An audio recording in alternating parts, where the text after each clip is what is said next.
بسم الله الرحمن الرحيم نحمده ونصلي على رسوله الكريم أما بعد السلام عليكم ورحمة الله وبركاته.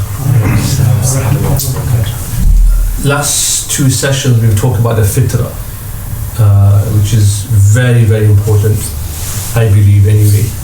And the reason I say this, if I go into what I want to talk about, is a lot of people when they come to me or when I get emails from people to do with iman, to do with faith, to do with belief, it's not coming from fitrah, but it's coming because they haven't quite understood what Islam is, or they haven't been taught Islam properly, right? They've had, or they've been taught basic Islam, but then their parents or their community hasn't really given them ta'aleem and tarbiyah, or sometimes they've just been abused even. I've had cases where people have doubts in their faith because they've had abuse by somebody in their community or somebody they trusted who betrayed them. And sometimes it can even be a religious figure as well. That's why we have to keep, we have to make sure that abuse doesn't take place in any way, shape or form as well. And also people don't understand what Islam is really at a very basic level. And so I try, when I meet people, I try and work out where they are in their journey in their life and say, okay, we need to start from the bigger picture to understand how Islam works. So I think fitrah, these lectures that we're doing, we've done two. Today I won't talk about it so much because I haven't prepared as much. I don't want to do something and not deliver it half-baked. Nobody likes a half-baked product, right? So I just talk a little bit inshallah at the end, and then people can ask me questions if they want to. But if you go through the full series of lectures I plan to deliver over the next few months, because we're doing this every 2 weeks, you should get a good understanding of how important fitrah is actually, right? When you talk to non-Muslims, and how we are all, like I said, we are all born with this innate belief in God, right? It's in us that we believe in Islamic tradition, that we all somewhere deep within us we are believers, right? And kufr is basically to cover something. So it's not a disbeliever in the sense that linguistically, when you say someone's a kafir, right, you're basically saying you're covering belief. You're not. The belief is there, but you've covered it. You're disguising it. You're still a believer, but you haven't accepted, which is why Islam comes as a form of submission, that I'm submitting to this, right? That I submit to becoming a Muslim. That's what Islam really means, right? We say peace and we say X, Y, and Z, but Islam really means submission to Allah subhanahu wa ta'ala. And so it's a verb, in grammar it's a verb, it's a fi'l, it's doing something. You have to submit to Islam. And when you enter Islam, when you become a Muslim, you come with an understanding that these are the boxes that you need to take to become a Muslim, right? Just like if you were to get a job somewhere, they would give you a contract. They would say, look, if you want this job, then you have to agree to X, Y, and Z. If you want to move to our country, then this is the conditions for getting a passport or citizenship. So this works in every society, in many ways, shape and form. And in the same way, someone who enters Islam willingly, because no one can be forced to become a Muslim, they must submit with their heart. They can't come into Islam afterwards and say, I believe in all of this, I agree with what Muslims told me about Islam, and then afterwards when they become a Muslim say, well, I want to change this about Islam, I'm not comfortable with this, you must accommodate this in Islam. But they say, no, that's not the deal. The deal is that when you signed the contract, when you became a Muslim, these were the conditions. And that's why many ulama even say to this day, that even if you're born as a Muslim, so most of us here, I would assume that we are born as Muslims, they would say that that's not enough. They would say that you have to think to yourself that why am I a Muslim? You have to be able to reason out why you are a Muslim. You have to be able to reason out that Allah exists, there is a God, there is a creator, right? So they get into some interesting questions around, even if you just think a little bit, right? Even if you just think a little bit, you'll come to a conclusion that there must be a creator, right? And there's different ways you can think about it. One of the ways is you look at the world and you make sense of the world, you look at nature, you look within you, and you come to a conclusion like, well, there must be a creator for all of this. If you don't do it that way, there's another way, which is that you just think to yourself, you just use logic, basic logic, reasoning skills, and you come to the conclusion that there must be a creator, right? For example, try this experiment with your children when they get older. Everything that we know has a creator, right? That door that Muslim is leaning on, someone must have created that door. Would any one of us accept that door just turned up, just there was a bang and it disappeared? Would anyone accept that? If I asked you who created that door, what would you say? What would you say to me? Maybe you don't know who created it, but you would say somebody created it, right? That camera, whatever. Even yourself, your parents came together. So everything that we know has a creator. Now someone created that door, there was a carpenter. But where did that carpenter come from? Someone created him, someone trained him. Where did that wood come from? From a tree. Where did that tree come from? A seed. And you can trace everything back. So everything has a creator. Everything has a creator. It's very important. This is very basic thinking. Everything that we know has a creator. But the problem, the logic is that you can't go back in infinite times. You can't keep going back. There must be someone who was the first creator, right? There's actually terms for this, but I won't confuse you and scare you. We have logical terms for this, right? But it's an absurdity to say, well, we can go back forever. At the beginning, there must have been a creator. There must have been someone who created something, and then everything came into existence after. That's just basic reasoning skills, right?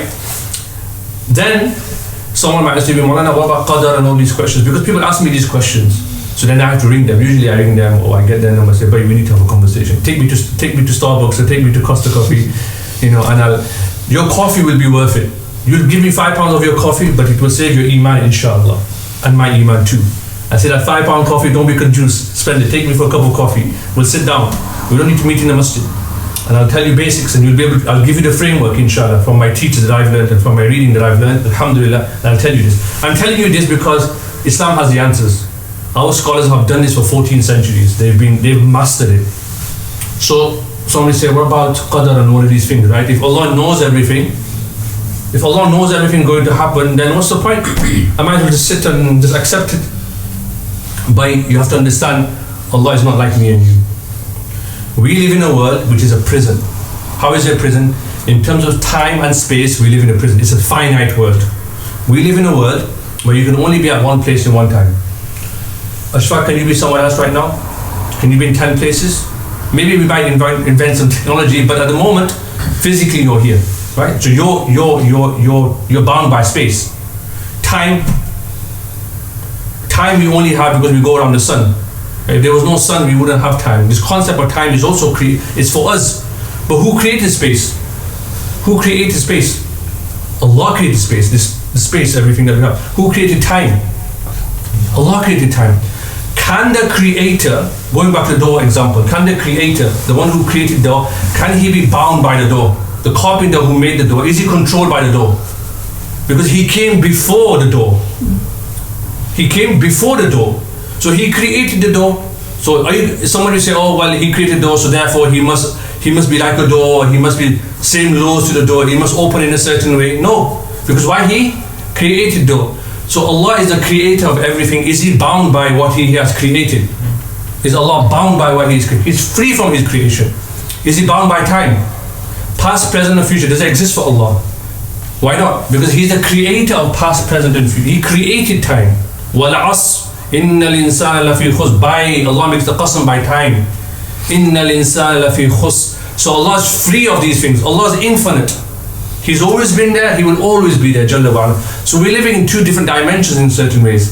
Is Allah bound by space?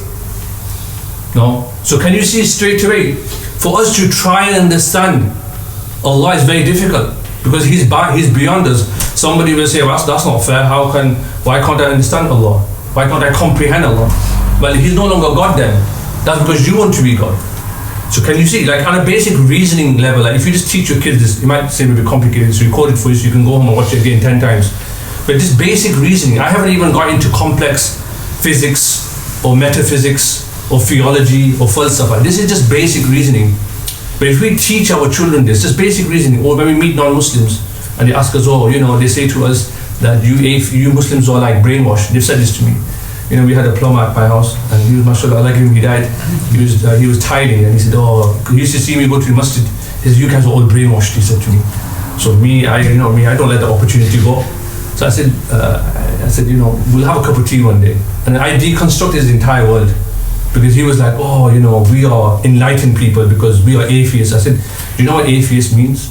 And he was like, whoa, like I don't even know anything's real anymore. I took him on a journey, over a cup of coffee. That's a cup of coffee can be dangerous with me. And he was like, He called me Harry. He used to call me Harry. So I said, you can call me Harry. He said, Harry, you know, the way you talk to me, I don't even know like you're real anymore. You know, like the Matrix, because I deconstructed his word for him because they were confident. That's what the Prophet ﷺ would do.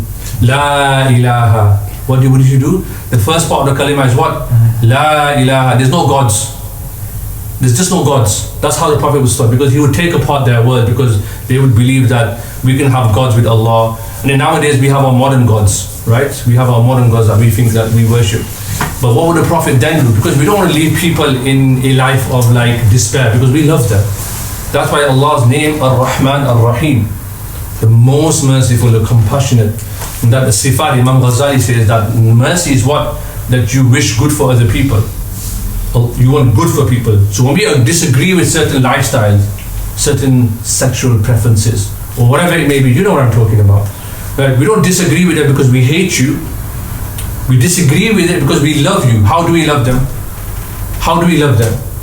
Because we know that if they go down that route, they will destroy themselves. So we're saying we disagree with you, we don't want you to do that. Isliye ki you will destroy yourself, you will destroy your community, your civilization. Is that not love or not? You have children, right? Would you let your children do anything wrong? They will say you're crazy.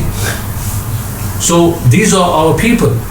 So we're not doing it all because we hate you, because that's language that they use. They say, oh, we want to do whatever I want. Let everybody love whoever they want, whatever they want. Why are you stopping you? We say, no, we love you more than that. We love you more than that because we don't want you to do that. Because if you do that, it will destroy you. Like my daughter, she was saying, Dad, can I have one celebration chocolate? That's fine. Can I have two? Fine.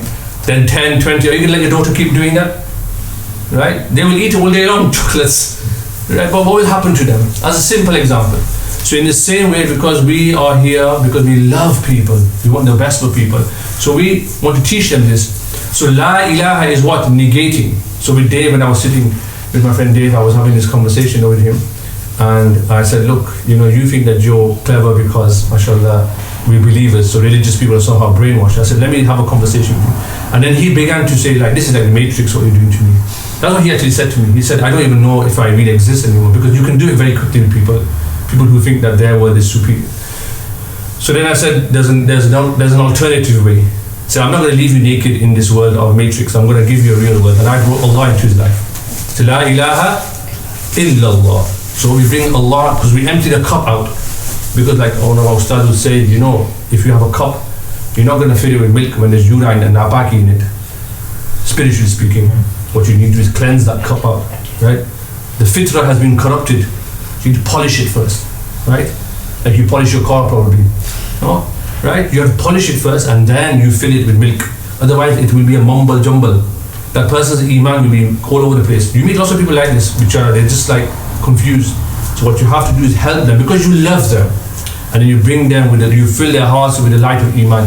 What's a really good example of this? The Prophet ﷺ, we know at least a few times what happened to him.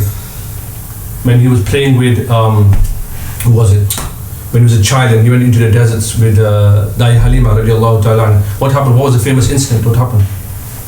The washing of the heart. It happened a few times, but we know that happened when he was a child, right? And then his heart was, it happened, but it's also symbolic, right? And later on, it happened as well when he went to the night journey and other places. The ulama discuss how many times it happened, but the point is that it's happened because that's teaching us something, that you need to cleanse that heart. Because in our world, the world that we live in here, we are always being constantly bombarded.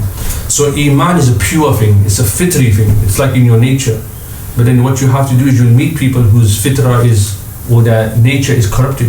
Just like my friend Dave as an example, Allah give him hidayat inshallah. I'm still in touch with him and we have jokes and so forth, and so we say, let's try and bring the light of iman into these people's lives. But we need to basically be able to do it ourselves. And we need to have the confidence in our faith that if we go to a gathering and somebody starts saying things about our faith, that we can, through love and shafqat, we can bring that love into their hearts. So La ilaha, we take out all these false gods that people have and we bring Allah into their heart. When a person has Allah in their heart, by the way, you become a servant of Allah. But it's not like worldly servants. Worldly servants, you have a boss, you actually hate your boss. Like he's just like 5 o'clock, I'm logging off on the computer, and 6 o'clock he's still texting me. But leave me alone, right? I've done my shift. Or like many of us are like in this state, right? Maybe not you, but other people too, right? But it's not like that, right? When you submit to Allah, it's liberating. It's freedom. You know, everybody wants freedom now. Everybody wants freedom, right? Free to do whatever I want. Wallahi, you will never find happiness in any of these things, right? Because in English, in the West, we call it liberal. In Arabic, we have the word called hurriya, a similar word, but it means completely different. The cosmology is completely different. That's why when you translate words, you have to be very careful, because to an Arab, it means something different. Hurriya, freedom in Islamic tradition, in our religious tradition, freedom, if you want to use the loose translation, or the liberal person, is that person who is free from their nafs. Free from their nafs. That's a free person. Allah alludes to this so many times in the Quran. You know, the Quran, when you read it more and more, you're like, oh, Allah never said this clearly, but now I get it. When you look at Yusuf alayhi salatu salam, was he not free of his nafs when temptations came to him? I mean, it wasn't like any woman. It wasn't like any woman. It was a powerful woman. It was a powerful woman, but what did he do? He had nafs. He had control of his nafs. What did Allah give him instead? We talked about his brothers last time, didn't we? What did Allah give him instead? Allah gave him kingdom. He had this kingdom under control. He had this under control, so Allah gave him dunyawi kingdom. Sulaiman alayhi salam is a very good example as well, right? Prophet par excellence, but he also had hukumat as well. So when a person masters the self, right, then they are liberated. In our tradition, in the world that we live in, it's the opposite way. What we say is we need to master the dunya. Take all the gold and silver, oil and everything else, just destroy the dunya. Nobody cares about ethics and morality. I don't need to give you examples. On the media you hear every day about political leaders being most corrupt people on the planet, right? You don't need me to give you evidence for this. But in Islamic tradition, when we master ourselves, when we learn to be in control of ourselves, then a society becomes well functioning, and then everybody does well. But in the modern world, it's all about, oh, nobody cares about morality. How many of you have been to school and been taught about ethics? What does it mean to be a good person? Anybody been taught that? Degree ki apni? You've done a degree, mashallah. And you know, I can say this because I've done PhD, mashallah, right? Alhamdulillah. But was there ever a lecture or a focus on what does it mean to be a human being? Have you been taught these things? Have you been taught what is the purpose of life? They used to teach this back in the days in universities. Now it's just get a degree, get a piece of paper, go and make money, destroy the world, because you might not destroy the world directly, but you're part of that system, right? Whereas in our tradition, even it's non-Islamic tradition, the other traditions, like the Catholic traditions, they were like, no, we learn education to become better human beings. That's why we educate ourselves. So, you know, you're finding this alien what I'm saying to you, but if you went back 200 years, this would have been perfectly normal conversations, because the world has been inverted. But what we need to do is bring this world back, and Islam has it. This is why I believe, and I say this, Islam is a solution for the world as a faith tradition, because you know we've tried everything else, and Islam for 14 centuries it worked. Somebody say, Maulana, how long do I have? 5 minutes, okay. 10 minutes, I'll keep it short. Somebody might say, Maulana, no, that's not true, you're lying to us. How am I lying to you? How may I be lying to you? You say, Maulana, if you said that Sunni tradition, our tradition 14th century is working really well, how is that we've been subjugated? How is it that they took over our lands? How is it that they've done X, Y, and Z, Morocco, for example, by the French, India by the British, all these countries? Yes, that's from Allah, that's also part of the Nizam of Allah subhanahu wa ta'ala. And Allah can change it again. It's not difficult for Allah subhanahu wa ta'ala. What's 100 years, 200 years in a grand scheme of things? But let me ask you something else as well, because people ask me this question, and sometimes they say, I get these questions every now and then. Let me ask you, did Allah tell us, did the Prophet ﷺ tell us that our success is deemed by how many fighter jets we have, how many skyscrapers we have, how many machines we have? Is that our benchmark? Because the first thing you have to do before you even answer that question is, what is your benchmark? Does that make sense? Right? If you have two companies that are in completely different industries, you're not going to say, well, I'm going to use this benchmark against this benchmark. They're completely different industries. Okay, you might say there might be some similarities, but our benchmark is completely different to this. We never even knew this concept of GDP. How much can you buy and sell? How much can you build your economy by? That's how you're successful.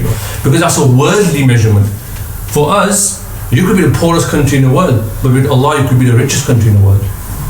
That doesn't mean we don't try. Of course, I'm not saying that we should just become fatalists and say, Maulana, we just remain backwards. No, we work hard, but we understand that for us, the ultimate measure of success is what the Prophet ﷺ, what Allah subhanahu wa ta'ala has told us. It's clear in the Quran, right? That it's not based on material wealth. It's not based on your military and so forth. Yes, these things might be important, but ultimately that's not the measure that we've never used that, right? We've never used that. In fact, we were so charitable, mashallah. Allah. When I reflect upon history, I sometimes cry at night what Muslim civilization had in terms of hospitals. Rich people used to literally buy land and give it away for hospitals. Now we have like hospitals are private hospitals. You basically go into debt if you're scared to fall ill, right? In those days, rich people, mashallah, they were so mashallah connected to their deen, right? No matter how they were, like they would do bimaristans, right? They would basically have awqaf, like they would buy land and say, part of this land we're going to do business. The money that we make from that land is going to subsist the community. Like we don't need to have a committee. We don't need to do chanda. That we run. We had awqaf. The Ottoman Empire had a huge awqaf system.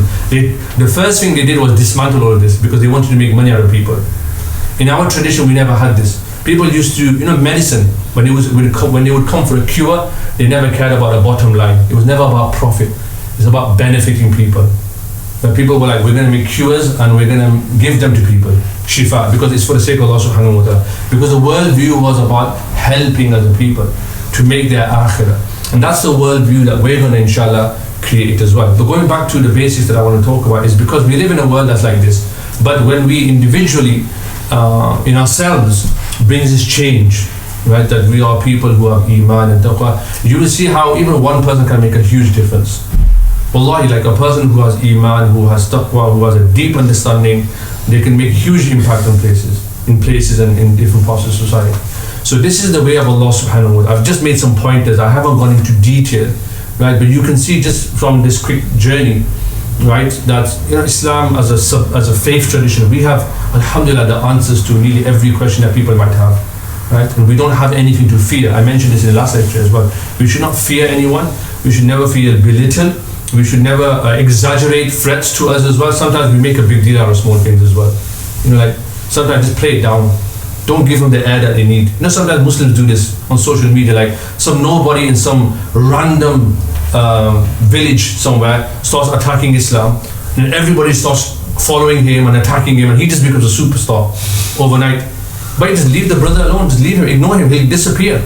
Why do you need to give him attention? And Muslims do this regularly. I've noticed this. Like the person is nobody, and sometimes they send me a video. Maulana, can you watch this 2-hour video and respond to this brother? And I just listen to the 5 minutes. I'm like, nah, I don't even. What is this? Like, I'm choking on my cornflakes. What is this? What do you want me to do? Like, give me something that's gonna make me work, sweat a little bit. So sometimes we do that as well. So we need to teach our children that we don't need to fight every battle, right? If you look at, look at Sahaba, man. Just look at the examples. Wallahi. They had uluwi himma, they had like big aspirations. They were looking at like the other side of the river, the Euphrates, and people were like, oh, how are we going to cross this huge river? And they've got elephants and they've got this, like they've got all this equipment. And the Sahaba were just like, nah, no problem, we've got Allah, we're okay, we'll get across, don't worry. Because they never had a complex that sometimes we have, that we feel inferior. We have this inferiority complex. You'll understand what I'm saying, right? And we don't need to have that. But Allah makes it very clear in the Quran that if you have iman and you do amal salih, Allah's help will be with you. Allah will assist you. Allah will give you success. And then you will feel happy with this. And you will see the bigger picture in all of this. So this is something to bear in mind as well. When Muslims are like this, when we're on the right, it's difficult because we live in a world where we're always downtrodden. And we hype some of these things up beyond exaggeration as well. And so we all it affects our mental health and so forth as well. Some of it might be true, but we know that Allah is in control of everything. Who's in control of everything? Allah. That's why I mentioned right at the beginning, Allah is the creator of everything. And it's not like me and you where we build something and then it's out of our control. It's like some crazy machine. No, Allah's not like that. When Allah creates something, He is in complete qadir. He is in complete control. Wallahi, in your body, just like one small thing goes wrong, your heartbeat becomes abnormal. Your whole life ends. And that's like a minor thing. So in reality, like, we are nothing. In reality, we're like a little speck of dust in space, in the cosmos of space. We're like a speck of dust. We're nothing. But when we are created and we recognize Allah subhanahu wa ta'ala and we submit to our creator, then we are with him, and there's nothing greater than in this world that you can be connected. That's why I say Allahu Akbar when we spend our salah, takbir tahrima. Allah, what does Allahu Akbar mean? What does it mean? Allah is the greatest. Like there's nothing, like, I'm just with you, Allah. I'm in my prayer now. I'm submitting to you, Allah.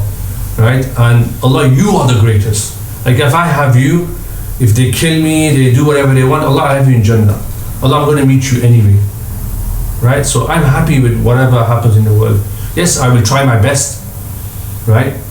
And the final thing is, the reason we become despondent, we have too much expectations. I actually say this to everybody. Don't expect everything to happen for you. Right? Just do your work. Whatever happens, it's a bonus. If it works out for me, alhamdulillah. If my wife does something, alhamdulillah. If my husband does something, alhamdulillah. I'll do my work, I'll put my head down. I'm not going to expect Muzammil to do something for me, or Tayyib to do something for me. Right? If he wants to, he wants to. But if I expect Tayyib will do this for me and do this for me, and then bichara, because he's busy with his family and kids, he doesn't do it, I get disappointed. Then it affects me. And it affects my relationship with you as well, actually. Because we're human beings. Chalo, I'm going to do what I can and believe in Allah's hand, because Allah is the one that will take success. Madinatul Munawwara, the Sahaba, and I end with this. I mentioned this before many times. When we read about the Seerah, Madinatul Munawwara was, a humble abode for the Sahaba. The roof was leaking. They didn't build, chandeliers, and they had all the money coming in. The coffers were getting filled. The Baytul Mal was getting filled because they were conquering so much land at a rapid pace. But still, the masjid was a simple, like when emissaries would come, they wouldn't even know where the masjid is, like where the meeting place was. When he came to meet some of the Sahaba or the Prophet, because they were humble people. Umar was once sleeping in a graveyard. He was sleeping there around, like just relaxing. This is your Amir, right? But what were they doing? They were spreading Islam to the all four corners. So through mujahada, our deen spreads. Mujahada not just as a community, but in ourselves as well. When we make mujahada for ourselves, when we do strive against ourselves, then Allah will give us success. And Allah give me the tawfiq first and foremost, give me ikhlas as well, and give you all ikhlas, inshallah. I didn't talk about fitrah too much today. When I come back, we'll continue with that. Barakallah feek. Keep doing the work, keep going, inshallah, keep the mujahada going. It's your skills, not my skills. You'll have your skills, I'll have my skills. Fill it with khairat, and you will never ever regret this. You only regret that you never did more. That's the only thing you regret. So do more while you can. May Allah subhanahu wa ta'ala give me the tawfiq. Subhanallah, alhamdulillah, subhanallah, alhamdulillah. Nashhadu la ilaha illa anta, nastaghfiruka.